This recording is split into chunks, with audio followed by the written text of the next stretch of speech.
Never has the choice of sport cars at the affordable end of the spectrum been greater, each offering thrills to match and in some cases exceed more expensive peers. Owning a sports car doesn't need to break the bank. Here's our choice for the top 10 affordable sports cars. 1. Alpine A110. Alpine A110 brings to life journeys and roads that rivals wouldn't, and has handling for which your affection can only grow as you explore it more closely. Rarely does a car come along so devoted to driver involvement, and so singularly effective at it, even among affordable sports cars. The A110 is quicker, more agile, more effusive, and ultimately even more fun. It deserves no less of an ovation. 2. Porsche 718 Cayman. Even with its new downsized 4-cylinder turbo petrol engine, the 718 Cayman is by some distance the most complete sports coupe on sale and easily talented enough in the handling department to overcome slight misgivings about the way the crank is now turned. In the long term, memory of its past power source will eventually fade. The manifest and numerous qualities of the 718 will not. 3. Mazda MX-5. There isn't a single area in which this new Mazda MX-5 fails to surpass its predecessor. It's shorter, lighter, more spacious, and better laid out. It's sharper looking, but still disarming and distinctive. It's faster, more frugal, and even more vibrant and engaging to drive. All that, and yet the MX-5 is still every inch the same zesty and inimitable car that it was. Its character hasn't altered at all. 4. Toyota GT86 Subaru BRZ. With the co-developed Toyota GT86 and Subaru BRZ, it is necessary not to accept a few compromises. But as with Caterham 7, positively embrace them, for they make the car that it is. They're visible, audible, tangible characteristics that serve to remind you that you're driving the keenest, sharpest, most enjoyable, and lovable small sports car for a generation. Importantly, it's an accessible sports car, one which won't break the bank to run either. 5. BMW M2.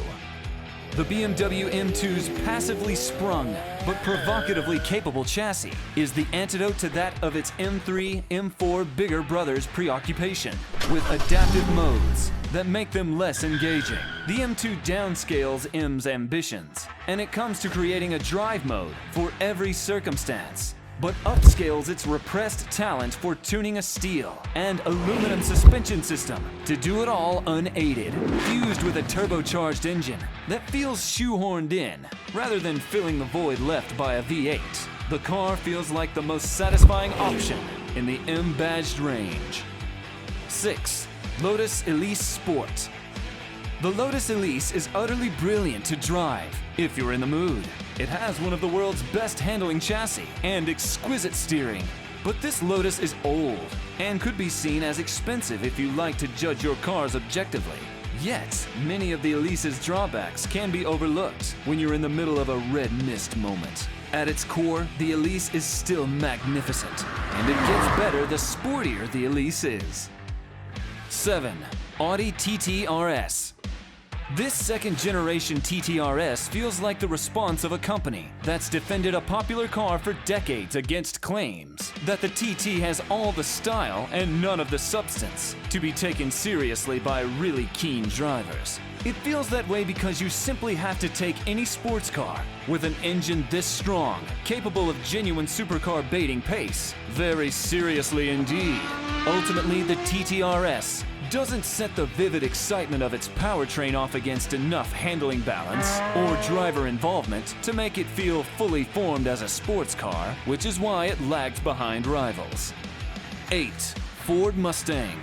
Mustang is designed to custom fit the way you drive, down to the last detail. From the look of the instrument panel to the sound of its growl, to the way it feels taking a curve. This legend was born to make your own. Ford Mustang's powertrain brings with it an appeal that engines with fewer cylinders simply cannot, and its inherent chassis balance is absolutely peachy. 9. Abarth 124 Spider. The Abarth 124 Spider is what you might call a bit of a giggle. Most Mazda MX-5 owners would have a lot of fun in one for an afternoon, we suspect, but then would probably be quite happy to swap their car keys back. Compared with the Japanese sporting icon from which it is sprung, it is a little noisy, harsh, gauche, and trying. But the Abarth 124 Spider is far from a failure. Abarth's mission with this car must rightly have been to claim territory that the Mazda has never managed to secure. To convince petrol heads that a cloth-topped two-seater could feel as focused and hardcore as a really specialized $30,000 hot hatchback. In that mission, the Abarth does remarkably well. 10. Nissan 370Z. The Nissan 370Z is such an honest, old-world kind of sports car that it's almost impossible for us, as enthusiasts, not to be drawn to its many charms. However long in the tooth it may now seem, it is so obviously geared towards entertaining its driver that it's easy to overlook its flaws. The Z also offers exceptionally good value for money, serving up a simple, straightforward blend of good looks and muscular performance for a relatively modest amount of money. It's as close to an old-school muscle car as you're likely to get this side of a Ford Mustang.